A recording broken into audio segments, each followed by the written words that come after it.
नमस्कार, जय हिंद। राष्ट्र के विशाल पटल पर आप सभी का अभिनंदन है। आज हम केवल समाचार नहीं बल्कि इतिहास को करवट बदलते हुए देख रहे हैं।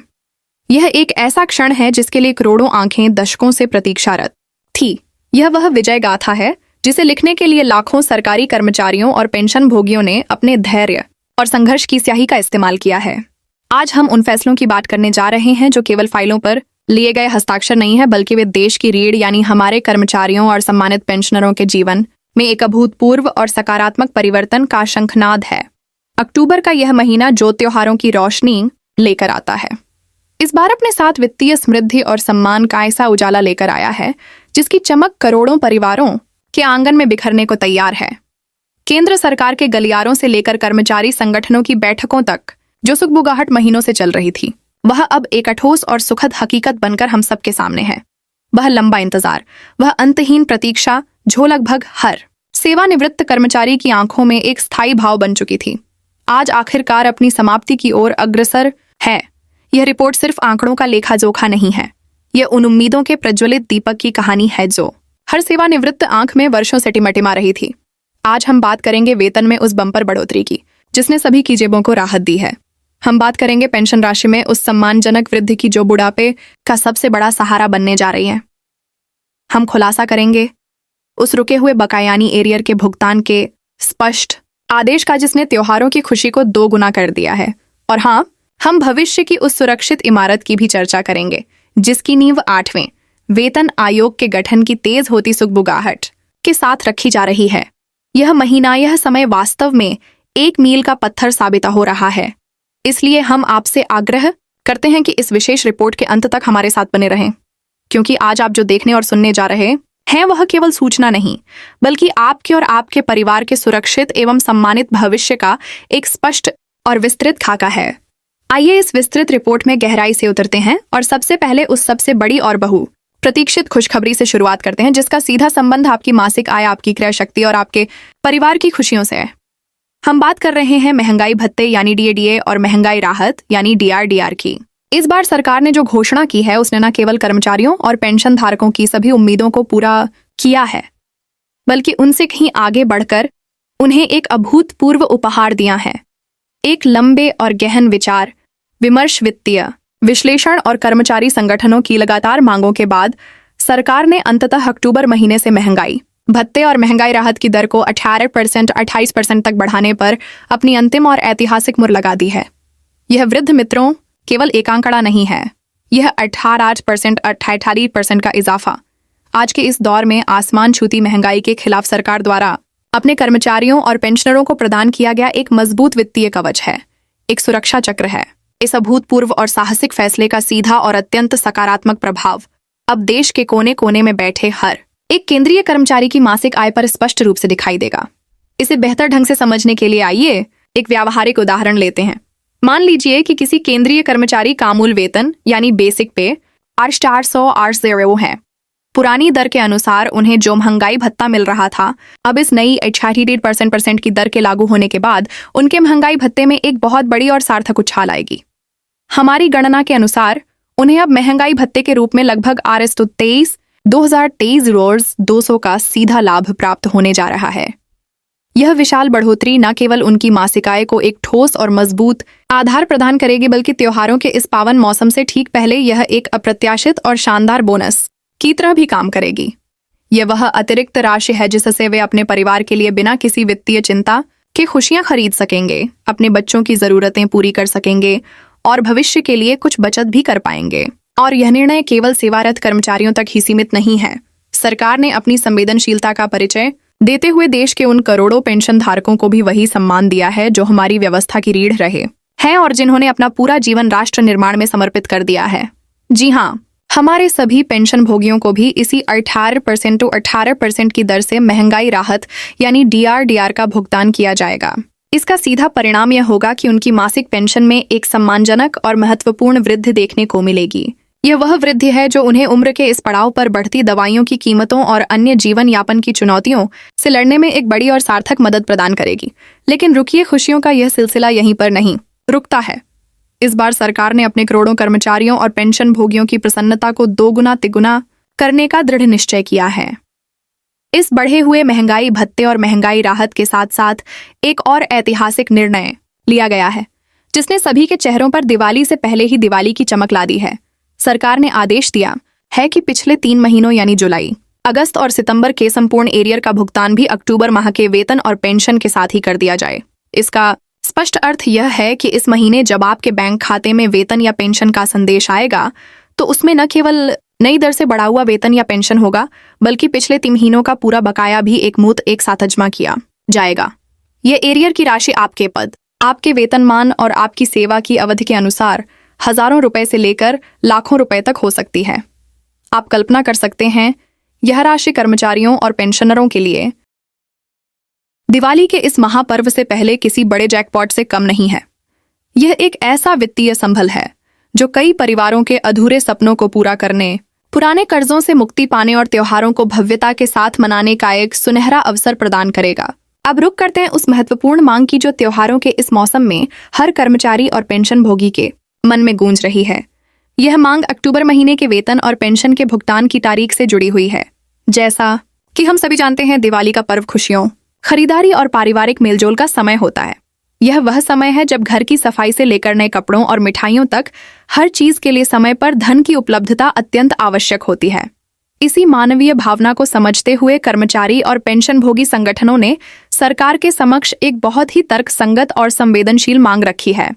जेसीएम के राष्ट्रीय सचिव श्री शिव गोपाल मिश्रा और भारत पेंशनभोगी समाज के वरिष्ठ और सम्मानित नेताओं ने सरकार को एक संयुक्त मांग पत्र प्रस्तुत किया है। इस पत्र में उन्होंने स्पष्ट रूप से यह आग्रह किया है कि इस वर्ष दिवाली का पावन पर्व 20 अक्टूबर को है, इसलिए सभी केंद्रीय कर्मचारियों और पेंशन भोगियों का भुगतान 15 से 18 अक्टूबर 15 टू 18 अक्टूबर के बीच हर हाल में सुनिश्चित किया जाए। इस मांग का उद्देश्य बिल्कुल स्पष्ट है। देश का हर कर्मचारी और पेंशनर अपने परिवार के साथ बिना किसी आर्थिक तनाव या अंतिम क्षण की चिंता के पूरे हर्षोल्लास और उमंग के साथ दीपोत्सव का यह महापर्व मना सके। आपको स्मरण होगा कि पिछले महीने ही दुर्गा पूजा के पावन अवसर पर पश्चिम बंगाल सरकार ने एक अनुकरणीय कदम उठाते हुए अपने राज्य के पेंशनरों के वेतन और पेंशन का भुगतान 26 सितंबर को ही कर दिया था, ताकि वे त्योहार की तैयारियां समय पर और अच्छी तरह से कर सकें। इसी दृष्टांत प्रेसिडेंट को ध्यान में रखते हुए यह पूरी और प्रॉब्लम उम्मीद है कि केंद्र सरकार भी दिवाली के इस पवित्र अवसर पर अपने करोड़ों कर्मचारियों और पेंशन भोगियों की भावनाओं का पूर्ण सम्मान करेगी और उन्हें निराश नहीं करेगी। सूत्रों के अनुसार बहुत जल्द समय से पहले भुगतान का आधिकारिक आदेश जारी होने की प्रबल संभावना है। अब हम उस खबर की ओर बढ़ते हैं जो केवल एक सूचना नहीं बल्कि देश के लाखों पेंशनरों के लिए एक जीती जागती प्रेरणा है। यह इस बात का जीता जागता प्रमाण है कि यदि आप अपने अधिकारों के प्रति सजग हैं, यदि आप जागरूक हैं और अपनी आवाज को सही मंच पर उठाते हैं तो देर हो सकती है, लेकिन न्याय अवश्य मिलता है। हाल ही में देश भर में कई पेंशनरों के बैंक खातों में R76 शेष तक की बकाया राशि यानी एरियर के रूप में जमा हुई है। इसका एक ज्वलंत और प्रेरक उदाहरण हवलदार संगमा जी का मामला है। हवलदार संगमा जी ने वर्ष 2020 में स्वैच्छिक सेवानिवृत्ति यानी प्रीमैच्योर रिटायरमेंट का विकल्प चुना था।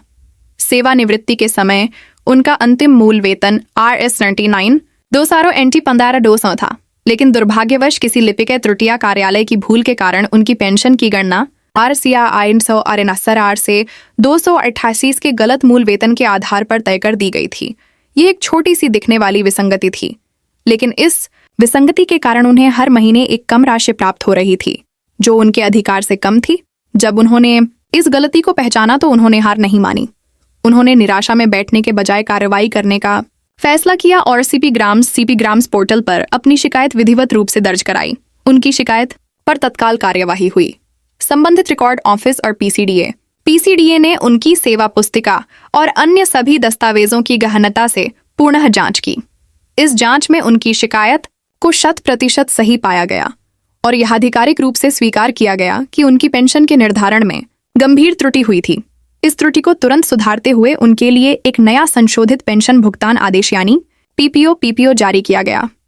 इसका परिणाम यह हुआ कि अब उन्हें न केवल उनके सही मूल वेतन RS39 200 के हिसाब से सही पेंशन मिल रही है, बल्कि 3 अक्टूबर को उनके बैंक खाते में पिछले वर्षों का पूरा बकाया यानी RS76,000 पैसे RS76,000 का संपूर्ण एरियर भी क्रेडिट कर दिया गया। यह एक अकेला उदाहरण नहीं है, बल्कि यह उन सभी पेंशन भोगियों के लिए एक मार्गदर्शक और एक प्रकाश स्तंभ है जिनकी पेंशन किसी भी कारणवश, चाहे वह लिपिकीय त्रुटि हो या जानकारी का अभाव, एक गलत मूल वेतन पर निर्धारित की गई है। यदि आपके साथ भी ऐसा हुआ है तो आप भी बिना किसी संकोच के सीपीस पोर्टल पर जाकर अपनी शिकायत दर्ज कर सकते हैं और अपना कानूनी और वित्तीय अधिकार प्राप्त कर सकते हैं। चलिए अब वर्तमान की इन खुशियों से आगे बढ़कर भविष्य की ओर देखते हैं और बात करते हैं आने वाले 8वें केंद्रीय वेतन आयोग 8th पे कमीशन की। आर्मी पे कमीशन सेल की ओर से सरकार को कुछ ऐसी अत्यंत महत्वपूर्ण और दूरगामी सिफारिशें भेजी गई हैं जो यदि स्वीकार कर ली जाती है तो पेंशन के मौजूदा नियमों में एक क्रांतिकारी और ऐतिहासिक बदलाव ला सकती है। इनमें सबसे महत्वपूर्ण और मानवीय प्रस्ताव है फैमिली पेंशन। फैमिली पेंशन को 30% से बढ़ाकर स्थायी रूप से 40% करने का। आपको यह जानकारी होनी चाहिए कि वर्तमान नियमों के अनुसार 78 वर्ष 67 वर्ष की आयु के बाद फैमिली पेंशन की राशि घटकर मूल वेतन का 30% रह जाती है।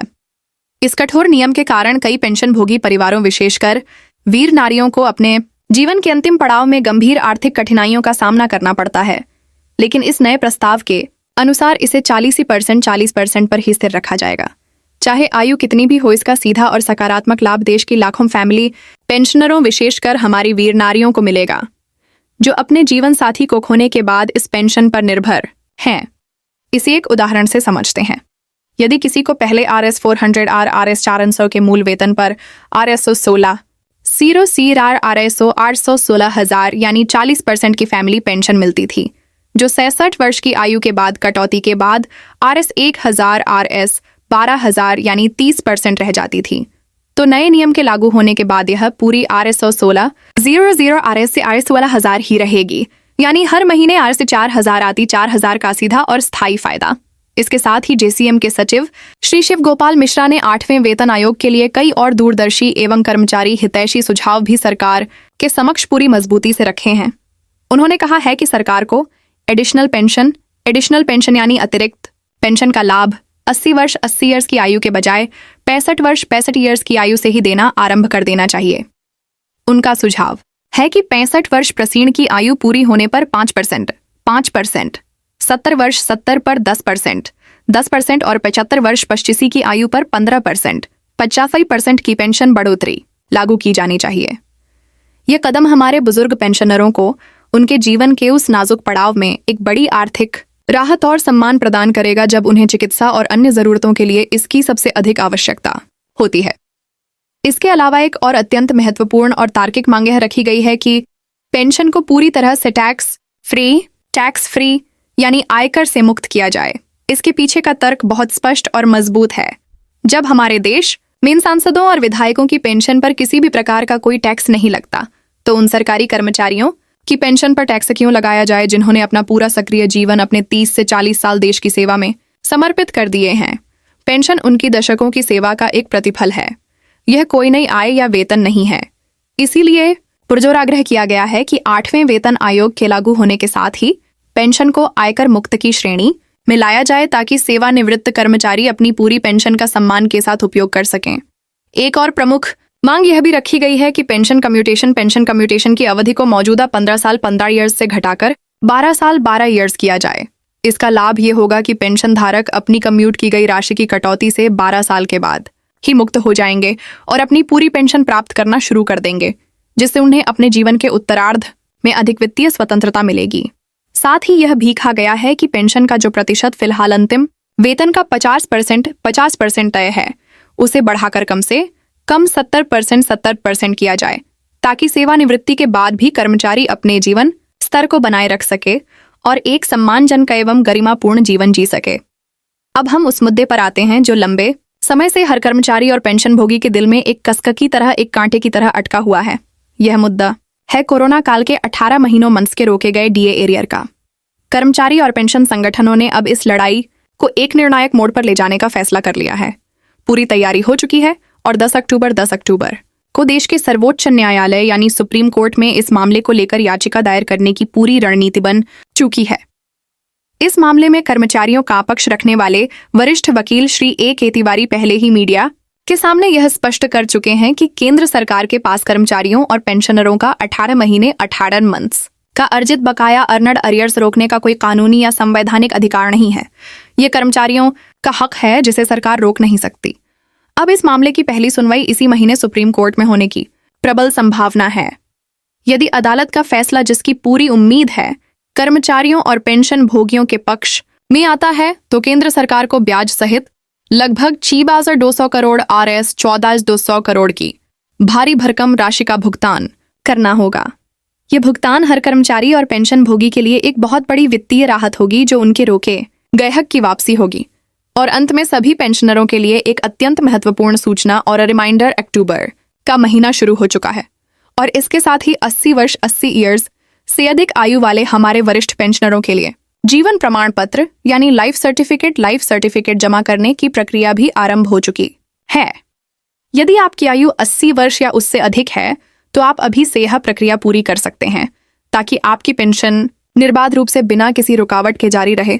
वहीं सामान्य पेंशनरों के लिए यानी 80 वर्ष से कम आयु के लाइफ सर्टिफिकेट जमा करने की सुविधा 1 नवंबर से 30 नवंबर टू 30 नवंबर तक उपलब्ध रहेगी।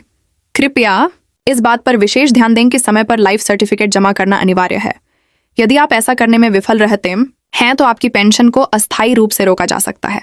दोस्तों, जब सरकार के फैसले फाइलों से निकलकर जनता के दिलों तक पहुंचते हैं तो वे केवल सरकारी आदेश नहीं रहते, बल्कि वे उम्मीद और विश्वास का एक अटूट प्रतीक बन जाते हैं।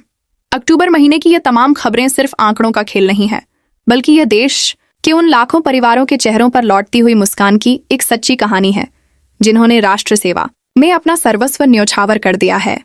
यदि आपको यह विस्तृत और गहन जानकारी उपयोगी और महत्वपूर्ण लगी, यदि आपको लगा कि हमने आप तक सच्ची और सटीक जानकारी पहुंचाई है, तो हमारा आपसे निवेदन है कि इसे अपने सभी साथियों, मित्रों, सहकर्मियों और परिवार के सदस्यों के साथ अधिक से अधिक साझा शेयर करें ताकि यह महत्वपूर्ण जानकारी हर जरूरतमंद तक पहुंच सके और वे भी इन लाभों के प्रति जागरूक हो सके।